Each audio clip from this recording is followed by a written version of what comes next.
Gérer une personnalité difficile. Un cas de coaching de dirigeant, les situations de management délicates ne sont pas rares et elles peuvent rapidement affecter la confiance et l'efficacité d'un dirigeant.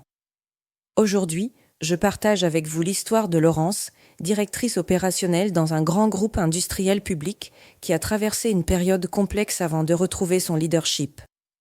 Contexte, une dynamique toxique en place. Laurence, 47 ans, ingénieure de formation, est reconnue pour ses compétences et son engagement. Pourtant, depuis plusieurs mois, elle est confrontée à un collaborateur au comportement déstabilisant, il la contredit publiquement, instille un climat tendu dans l'équipe et mine progressivement son assurance. Rapidement, les répercussions se font sentir. Laurence perd confiance en elle, les tensions s'accumulent et les plaintes émergent au sein de son équipe concernant son management. Mon diagnostic, une situation sous haute pression. Ce que vit Laurence est typique d'une exposition prolongée à une personnalité difficile, voire toxique. Face à ce collaborateur, elle s'est enfermée dans une dynamique d'échec relationnel qui la fragilise et altère sa communication avec les autres membres de son équipe. Cette spirale n'est pas rare, le stress empêche le recul nécessaire pour réagir avec assertivité et stratégie. Par ailleurs, la charge de travail importante de Laurence renforce son sentiment d'épuisement et de souffrance morale. Les axes de travail en coaching. Pour l'aider à retrouver sa posture de leader, nous avons mis en place un programme de coaching sur 6 mois, avec 10 séances de 1h30. L'objectif, lui permettre de reprendre le contrôle de la situation et de restaurer son autorité naturelle. Nous avons travaillé sur plusieurs dimensions.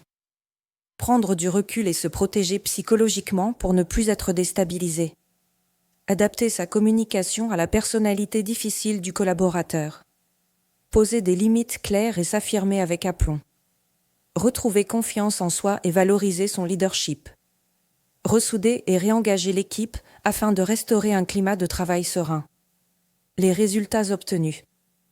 Laurence a atteint ses objectifs. Elle a retrouvé son assurance et une communication plus sereine.